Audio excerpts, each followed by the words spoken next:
The CEO of Netflix is making a historic donation in support of black higher education. Reed Hastings hopes that it will send a message to other wealthy Americans to do the same.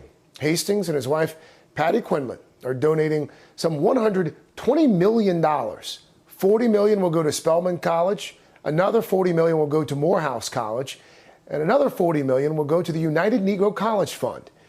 I had the opportunity to talk with the Netflix chief and with the leaders of those institutions about how this money will change the lives and futures of the students they support.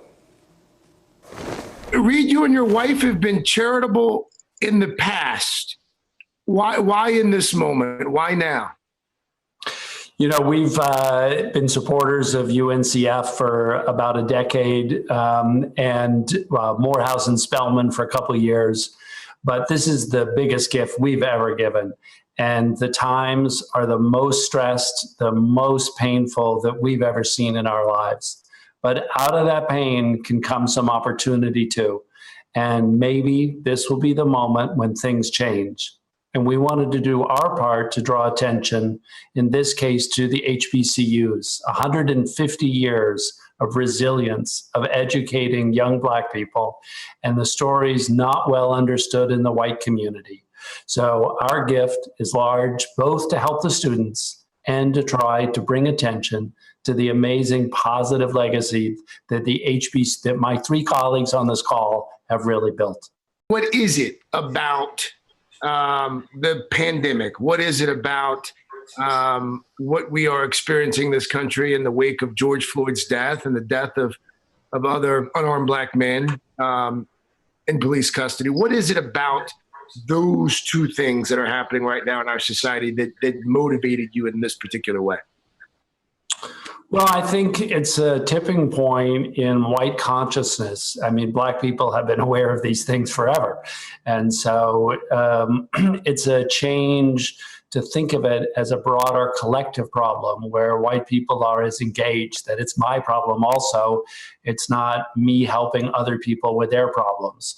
And how do we collectively solve this terrible legacy of slavery and really live in a different place over the next, decades. Dr. Schmidt-Campbell, what is this gift going to mean for Spelman? Well, first of all, it's a statement from Patty and Reed of great faith in our students and faith in our institutions. It's going to mean that every year we're going to be able to identify 20 high-performing students, high-need students, and say to them, you get to go to college debt-free. Full disclosure here, many years ago, I got into Morehouse College, a kid from South Carolina. My father was a mail clerk for 40 years. I did well in high school, but not well enough. We would have had to mortgage our house for me to go to Morehouse. Right. So I went to a little liberal arts college in upstate South Carolina. Dr. Thomas, let me pose the same question to you. What is this gift going to mean to Morehouse? What this gift is going to mean to Morehouse, and by the way, your story is my story. From the time I was 9 years old, I wanted to go to Morehouse College. I only applied to 2 colleges. Like you, I got into Morehouse, but I wasn't good enough to get the scholarship. And I went to another school that gave me a full ride. So the first thing this means is opportunity for young men.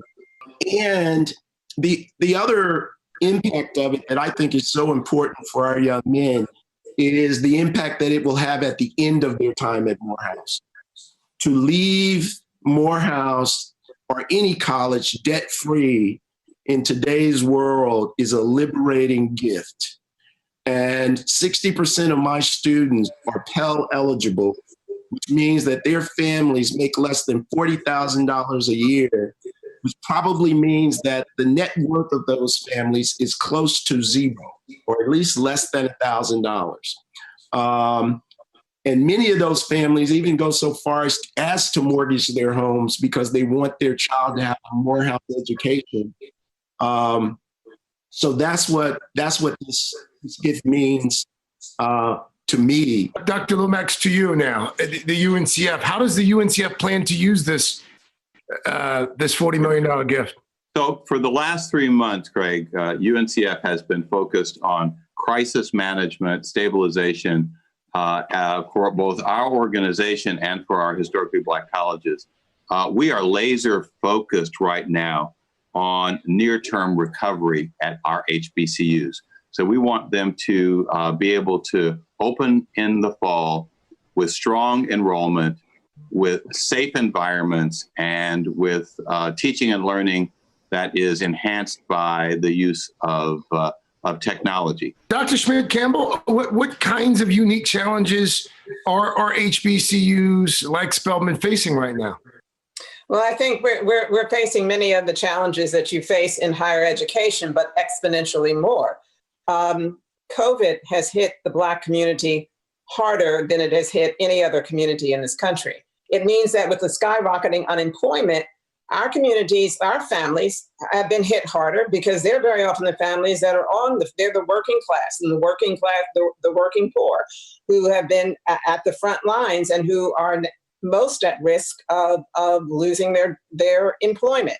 So this has been a particularly difficult time. We had an emergency fund, which 850 people immediately responded to because students were experiencing food insecurity, housing insecurity, lack of technology, needed help with their medical bills. So we know that all of these traumas are hitting our families at once.